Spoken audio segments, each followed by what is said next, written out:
Hello everyone, मैं self Sandeep Kumar और आपके साथ आपके लिए मैं लेके आया हूँ बहुपद कक्षा 9 चैप्टर नंबर 2। जैसा कि ये आप सभी के लिए पहला वीडियो होगा। सो जैसे जैसे वीडियो आते जाएंगे मैं और क्वालिटीज को इम्प्रूव करता रहूँगा और नए नए अपडेट्स आपके लिए लाता रहूँगा। फिलहाल अभी के लिए इस इस माध्यम से चैप्टर को पहुंचाने की कोशिश। सो स्टार्ट करते हैं बहुपद। इससे पहले आपने अलजेब्रा पढ़ा। अलजेब्रा में बीजीय व्यंजक के जोड़, घटाना, गुणा, भाग सब आपने सीखा और अब हम उसी अलजेब्रा को आगे बढ़ाते हुए कि आपको करना क्या है। बहुपद अलजेब्रा का ही एक पार्ट है। तो बीजीय व्यंजक क्या होते हैं, जैसे आपने पढ़ा था लाइक एक्स और वाई से जो टर्म आपको कुछ दिखे थे 6th 7th 8th क्लास में, एक्स वाई जेड, इस तरीके से जो भी टर्म आप देखते थे उनको बोलते थे आप क्या, बीजीय व्यंजक। बीजीय व्यंजक। और इसमें जो एक्स वाई और जेड इस टाइप के जो भी टर्म होते थे आप उनको बोलते थे चर राशि। ठीक है। आप एक काम करते रहना, जो भी मैं छोटे छोटे पॉइंट बताऊं उनको आप नोट करते जाना। ठीक है। अभी तो फिलहाल जितना आप कर सकते हो रफ कॉपी या फेयर कॉपी में आप पॉइंट्स को नोट करते जाना। इस तरीके से मैं आपको डिलीवर कर रहा हूँ तो आप उस चीज को नोट करने की कोशिश करो। और ये छोटा एफर्ट है बट आपको थोड़ा ज्यादा एफर्ट मानना पड़ेगा चीजों को सीखने के लिए। तो मैं बता रहा हूँ एक चीज होती है आपके लिए कि दो प्रकार की राशियां होती हैं, एक होती है चर और दूसरी राशि होती है अचर। ठीक है। आपने ये सीखा है, पहले भी सीखा है, लेकिन आप भूल जाते हो बार बार। तो मैं फिर से आपको नोट डाउन करा रहा हूँ। एक होती है चर राशि, एक होती है अचर राशि। ठीक है। तो चर राशि वो राशियां होती हैं जिनकी वैल्यू क्या होती है, बदलती रहती है। और इनको हम रिप्रेजेंट करने के लिए, इनको हम दिखाने के लिए एक्स वाई और जेड का इस्तेमाल करते हैं। किसका किसका? एक्स, ये एक्स वाई और जेड का इस्तेमाल करते हैं, इनको बोलते हैं चर राशि। ठीक है। और अचर राशि होती है जिनका वैल्यू नहीं बदलता है, जैसे एक, ठीक है, दो, ठीक है, या फिर 1 मीटर में कितने सेंटीमीटर, 100 सेंटीमीटर होते हैं। तो दैट्स ए वेरी कांस्टेंट। जो भी कांस्टेंट या जो भी नियतांक वैल्यूज होते हैं उनको बोलते हैं अचर राशि। और जो वैल्यूज क्या होती हैं, बदलती रहती हैं। जैसे टेम्परेचर क्या होता है, आप डेली का टेम्परेचर बताते हैं, कोई एक फिक्स टेम्परेचर नहीं होता। आप तापमान डेली डेली का बताते हो। ठीक है ना। तो तापमान को दिखाने के लिए अगर आप टी यूज कर रहे हो तो टी क्या हो जाएगी, चर राशि हो जाएगी। ठीक है ना। और कोई भी चीज आपसे पूछी जाए कि 1 मीटर में कितना सेंटीमीटर होगा, अगर वहां पे देखोगे तो 1 मीटर में 100 सेंटीमीटर होता है। वहां पे वैल्यूज क्या है, फिक्स है। उसको क्या बोलेंगे, अचर राशि। ठीक है ना। ये बहुत छोटी चीज है बट लेकिन बहुत बहुत ही इंपॉर्टेंट है। सो आगे बढ़ते हैं। तो है कि एक चर एक्स में बहुपद पी एक्स निम्न प्रकार का बीजीय व्यंजक होगा। आपने पहले इस तरीके से पढ़ा था कि एक्स स्क्वायर, ठीक है ना, एक्स स्क्वायर प्लस 2x, इस टाइप के टर्म आपने देखे होंगे। इन्हीं को हम बोलते हैं क्या, बहुपद बोलते हैं। अब एक पहले हम उनको बीजीय व्यंजक से जानते थे, अब उन्हीं को हम बहुपद बोल रहे हैं। थोड़ा सा आप क्या कर रहे हैं, आप 9th क्लास में हो तो आप उसको ज्यादा परिभाषित करने की कोशिश कर रहे हो। ठीक है ना। उसको रिप्रेजेंट इस तरीके से किया जाता है, P X is equal to A N X for N, A N minus one X for N, इस तरीके से कुछ दिखाते हैं।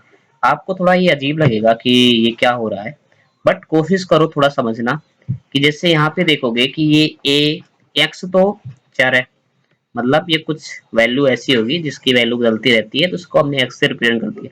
लेकिन जो ये ए एन है, ए एन माइनस वन है, ए एन माइनस टू, ये अचर है। मतलब कोई 1 2 3 4 इस तरीके कोई भी टर्म होगा। ठीक है ना। और एक कंडीशन है कोई भी पॉलिनोमियल के लिए कि एक्स, इसकी जो वैल्यू होगी वो जीरो नहीं होनी चाहिए। ये डिफिनेशन है।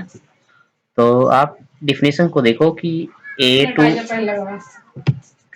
ए एन अचर है और ए एन की वैल्यू जीरो नहीं होनी चाहिए। ए एन की वैल्यू जीरो के अलावा कुछ भी हो सकती है लेकिन जीरो नहीं होनी चाहिए।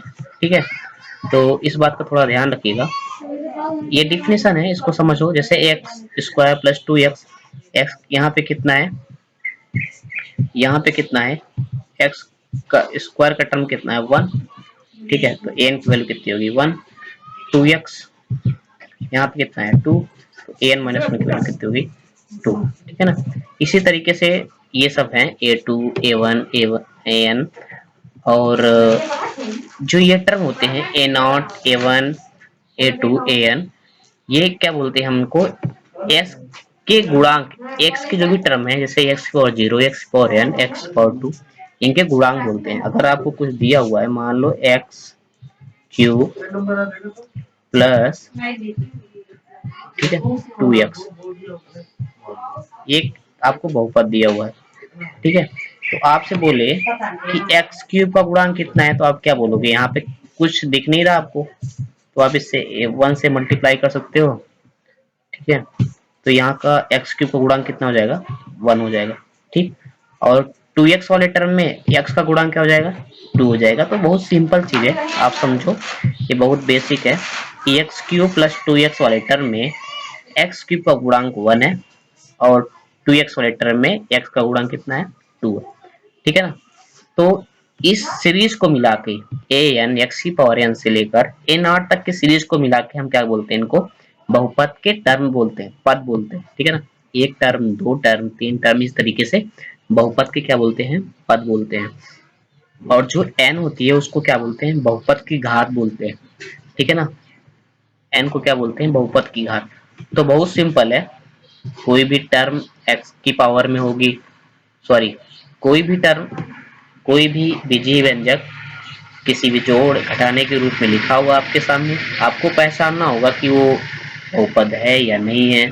उसके कुछ रूल्स हैं, आप थोड़ा बहुत प्रैक्टिस करोगे धीरे धीरे समझ में आ जाएगा। बाकी यहाँ पे 3-4 पॉइंट लिखे हुए हैं, आप उनको पढ़ो। आगे जैसे जैसे प्रैक्टिस करोगे मैं आपको और सिखाता जाऊंगा, अभी थोड़ा आपके लिए नया होगा, बट इट्स ओके। अब आता है बहुपद की घात। बहुपद की घात में क्या करना है आपको, कोई भी सीरीज आपको दी हुई, कोई भी बहुपद दिया हुआ है, ठीक है ना। सीरीज मतलब लाइक बीजीय व्यंजकों का सीरीज ही बहुपद वो कहलाता है। आपको कोई भी बहुपद दिया हुआ है, लाइक मैं मानता हूँ एक्स की power 5 plus 4x square plus 2x, ठीक है। अब आपसे पूछे, ये तो बीजीय व्यंजक हो गया पूरा, है ना, इन तीनों टर्म को मिला के क्या हो गया बीजीय व्यंजक। अब आपसे पूछे भाई कि इसमें घात क्या होगी, तो आप चेक करो, ठीक है ना। सबसे बड़ी पावर किसकी है, पावर मतलब घात, एक्स की पावर यहाँ पे कितना है 5, यहाँ पे पावर कितनी है 2, यहाँ पे कितनी है कुछ नहीं है तो 1, okay. So it is very easy question for you, 1 2 5 में सबसे बड़ा क्या होगा 5 होगा।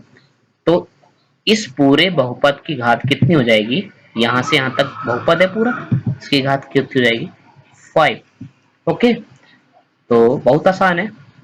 तो आप बहुपद देखो, बहुपद में जिस भी चार की सबसे अधिकतम घात होगी वही क्या हो जाएगी बहुपद की घात। सो मूविंग ऑन नेक्स्ट, कि कितने प्रकार के बहुपद होते हैं। बहुपद तो कितने ही प्रकार के हो सकते हैं, ठीक है ना। और आपको एक मोस्ट इंपॉर्टेंट थिंग यहाँ पे जो लिखी थी, सॉरी, कि n एक पूर्ण संख्या होगी, यानी n की वैल्यू क्या क्या हो सकती है, n एक पूर्ण संख्या होगी, यानी n की वैल्यू आप ले लो 0, ओके, 1, ओके, 2, ओके, 3, ठीक है। लेकिन n की वैल्यू भिन्न में नहीं हो सकती, बोलो बात समझ में आई। n can not be fraction, मतलब अंश बटे हर के फॉर्म, मान लो लाइक 1/2 हो ही नहीं सकता, है ना। तो ध्यान रखना कि अगर पूर्ण संख्या किसको बोलते हैं, जो 0 से स्टार्ट होती है, 0 1 2 3 4 5 एंड सो ऑन। बट अगर n की वैल्यू कहीं पे 1/2 2/4, सॉरी 2/4 इज द सेम 2/5, तो वहां पे आप ध्यान रखना वो क्या हो जाएगा बहुपद नहीं होगा। अगर ऐसा भी कहीं पे टर्म इंक्लूड होता है तो बहुपद नहीं होगा, ठीक है ना। तो अब हम बहुपद के घात के आधार पे देखो, बहुपद बहुत प्रकार के हो सकते हैं, कि घात कुछ भी हो सकती है। पूर्ण तो जो पूर्ण संख्या n की वैल्यू क्या होगी, आप